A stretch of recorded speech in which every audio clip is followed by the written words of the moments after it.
আজকে প্রবলেম হইছে, আজকেই আপনি প্রবলেম সলভ পাবেন। বাট মেজর যদি ইস্যু হয় তার লাগবে ৩ মাস আর আমার লাগবে ৩ দিন। আমরা যে মেশিনটা বাংলাদেশে তৈরি করতেছি অলমোস্ট ইউরোপিয়ান স্ট্যান্ডার্ড করতেছি এবং বেশ কিছু গ্রুপ অফ কোম্পানিতে চলতেছে। তাহলে আমরাও গার্মেন্টস শিল্পের মতো এই দেশে শ্রম বাজার তৈরি করতে পারবো।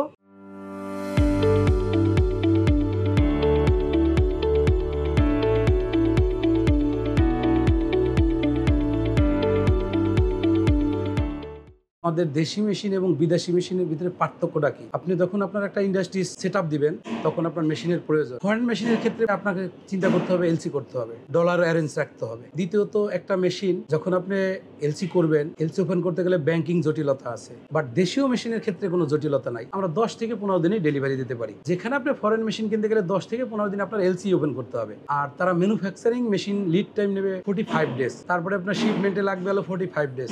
অলমোস্ট আপনি 3 মাসে মেশিনটা হাতে পাবেন। বাট আমার মেশিনটা পারচেজ করলে 10 দিনে হাতে পাবেন, সেট আপ করবেন 5 দিন, তারপরে কিন্তু 15 দিন, আরো আপনার 2 মাস 15 দিন আপনি প্রোডাকশন করতে পারবেন। বাংলাদেশি মেশিন দিয়ে চিন্তা করেন অলমোস্ট 50% প্রাইস আপনার এখানে সেভ হবে। তখন কি করতে পারলেন যে আপনার কিন্তু ইনভেস্টটা 50% চলে আসলো। তৃতীয়ত, যে যখন মেশিনগুলো আসে সেট আপ করার জন্য ফরেনার দরকার হয়, আমাদের এই মেশিন কখনো ফরেনার লাগে না, আমরা নিজেরা তৈরি করি এবং A to Z সব ধরনের টেকনিক্যাল আমাদের আছে। চতুর্থ বিষয়, যে যখন আমরা মেশিন কিনি অনেক কিছুই আমরা দেখি না। যখন মেশিনে কোনো প্রবলেম ফেস করবেন, তাদের একটা 1 বছর 2 বছর ওয়ারেন্টি থাকে। সেই থাকা অবস্থাও আপনাকে বলবে যে এই পার্টসটা তো আমার নাই, ইটালি থেকে নিয়ে আসতে হবে, অথবা তার্কি থেকে নিয়ে আসতে হবে, চায়না থেকে নিয়ে আসতে হবে। তো আমরা সেই জিনিসটা কি করব, যে আমরা যে মেশিনটা তৈরি করব আপনাকে অ্যাভেলেবেল পার্টস যেটা বাংলাদেশের বুকে অ্যাভেলেবেল পাওয়া যায় এবং সেই প্রাইসটাও রিজনেবল বাট মানসম্পন্ন, সেটা আমার থেকেও পারচেজ করতে পারবেন, অ্যাভেলেবেল আছে, এবং লোকাল মার্কেট থেকেও করতে পারবেন। আজকে প্রবলেম হয়েছে, আজকেই আপনি প্রবলেম সলভ পাবেন। বাট মেজর যদি ইস্যু হয় তার লাগবে 3 মাস আর আমার লাগবে 3 দিন। সারা বিশ্বে মানুষের একটাই চিন্তাধারা যে কিভাবে পানির অপচয় রোধ করা যায়, পরিবেশ দূষণ রোধ করা যায়, শব্দ দূষণ থেকে মানুষকে মুক্তি দেওয়া যায়। আমরা এখন যে আধুনিক মেশিন তৈরি করি, আমরা না বহির্বিশ্বে পানিটাকে কন্ট্রোল করতে হবে। পানিটাকে কন্ট্রোল করার ইম্পর্টেন্ট ইস্যু হচ্ছে যে আপনাকে সফটওয়্যার বেসিস মেশিন নিতে হবে। সফটওয়্যার বেসিস, যেটা আমরা পিএলসি প্রোগ্রাম বলি, এটা সুবিধা কি, যে এখানে ওয়াটার ফ্লো মিটার থাকে। তো ফ্লো মিটার যখন একটা অপারেটর অপারেটিং করবে, যে আপনার 1:3 কিংবা 1:4 সিলেক্ট করা থাকে, তখন কিন্তু আপনার 1:3 কিংবা 4 নিতে গেলে, তখন আপনি যখন এই পিএলসি প্রোগ্রাম অটোমেটিক মেশিনটা ব্যবহার করবেন, তখন আপনি সিলেক্ট করবেন যে আমি 200 লিটার পানি নিচ্ছি কিংবা 300 লিটার পানি নিচ্ছি, সে 200-300 লিটারই পানি যাবে।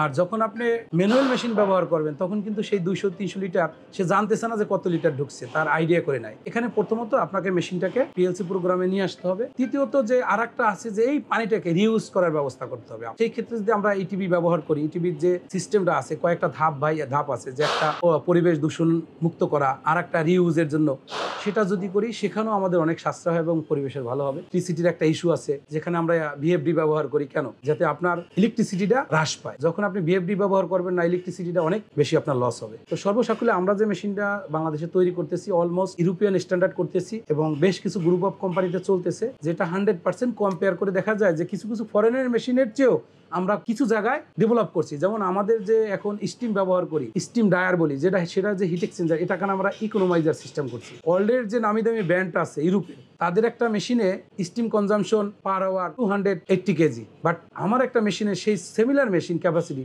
160 কেজি ব্যবহার হচ্ছে, কারণ আমি এখানে ইকোনোমাইজার ব্যবহার করছি। আপনি একটা ইন্ডাস্ট্রিজ করবেন, আপনাকে চিন্তা করতে হবে, সাস্টেনেবিলিটি নিয়ে কাজ করতে হবে, যে আমি কিভাবে সাস্টেন করব। সেটা শুধু এনার্জি না, সব দিক দিয়ে। যে প্রথমেই আমি বলি যে আপনি একটা ইকো ফ্রেন্ডলি মেশিন কিনবেন, রিজনেবল প্রাইসে আসতে হবে, তারপরে আপনার পানির পচাইটা কমাইতে হবে, এই পরামর্শ দেই। পানির ডিজাইন এবং ওয়াটার লাইনটা কিভাবে হবে, সেখানে পানির ড্রপটা কিভাবে আপনি ব্যবহার করবেন, কয়টা মেশিন সেটিং করবেন। একইভাবে আমরা স্টিম লাইনটাকে প্রোভাইড করি এবং আমার এখানে কনসালটেন্ট আছে এবং এখন ডিজাইনার আছে, যে কিভাবে ডিজাইনটা করলে যে আপনার বয়লারের হেডার থেকে স্টিমটা আসবে, কত ফিট বাই কত ফিট, এখানে আপনাকে একটা ড্রেনেজ ব্যবস্থা করতে হবে, ইনসুলেশনের ব্যবস্থা করতে হবে, এবং আপনি যখন স্টিমটা ব্যবহার করবেন, ব্যবহারের পরে রিকভারি সিস্টেমটা, এটা খুবই একটা ইম্পর্টেন্ট জিনিস। যে আমরা স্টিম ব্যবহার করতেছি, সেটা ওয়াশিং হোক, ডায়ার হোক কিংবা ডাইং মেশিন হোক, সেটা কিন্তু অনেকেই কন্ডেন্সটা রিকভারি সিস্টেমটা জানে না। সেটা জানার জন্য আমরা সহযোগিতা করি। আমরা যখন একটা ফ্যাক্টরি করতাম, একটা বিল্ডিং এর হাইট 10 থেকে 12 ফিট থাকতো, বাট তখন কিন্তু ভিতরের ওয়েদারটা এতটা টেম্পারেচার হাই থাকতো, কোনো পরিবেশ দিক দিয়ে কোনো একটা ওয়ার্কার কাজ করবে সেই পরিবেশ ছিল না। এখন কিন্তু আমরা সেটা সাজেস্ট করি যে এখানে আপনার মিনিমাম 18 ফিট হাইট দিতে হবে। কেন? ওয়েদারটা অ্যাবজর্ব করার জন্য। একদিকে আপনি ফ্রেশ এয়ারটা ঢুকবে, আর একদিকে আপনার ভিতরের যে গরম ওয়েদারটা আছে এবং ফ্লেভার আছে, কেমিক্যালের ফ্লেভার, সেটা কিভাবে বের হবে এবং ড্রেনেজের ব্যবস্থাটা কি করতে হবে, তারপরে আপনার স্টিম লাইনটা কি করতে হবে, মেশিনটার পজিশন কিভাবে বসলে ভায়ার অ্যাপ্রুভাল করবে এবং একটা অপারেটর কাজ করতে ইজি বোধ করবে। ইন্ডাস্ট্রিয়াল ইঞ্জিনিয়ারিং শিল্পটা আছে, যে গার্মেন্ট শিল্প একসময় এই দেশে খুবই সাধারণ ছিল, সেটা কিন্তু অক্লান্ত পরিশ্রমের কারণে আজকে একটা ভালো পর্যায়ে চলে গেছে এবং ওয়ার্ল্ডের দ্বিতীয় স্থানে আমরা আছি। আর একটা যেটা আছে যে আমরা বহির্বিশ্বে আমাদের বাঙালি ভাইয়েরা থাকে, বৈদেশিক মুদ্রা অর্জন করে শ্রম বাজার। তো আমাদের আর একটা বড় শিল্প আছে এই ইঞ্জিনিয়ারিং শিল্প, এটা এই গার্মেন্টস শিল্পের তুলনায় আরো ডেভেলপ করা সম্ভব এবং অর্থনৈতিকভাবে আরো বড় ভূমিকা রাখবে। কারণ একটা কথা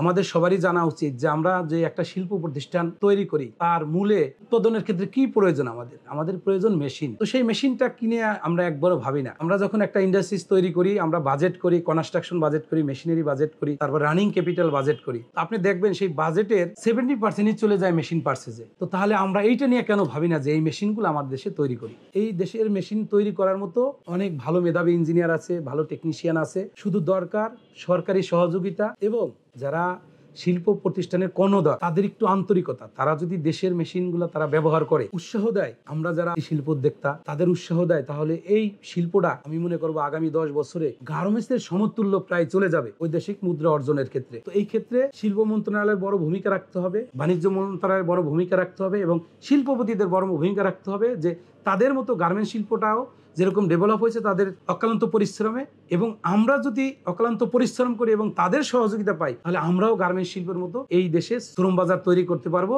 এই ইঞ্জিনিয়ারিং শিল্পে, এবং লক্ষ লক্ষ লোকের কর্মসংস্থান হবে, বিদেশি বিনিয়োগ আসবে এবং আমরা বিদেশে এক্সপোর্ট করে বিদেশ থেকেও ডলার নিয়ে আসতে পারবো এবং আপনাদের সমতুল্য ভূমিকা রাখতে পারবো ইনশাআল্লাহ।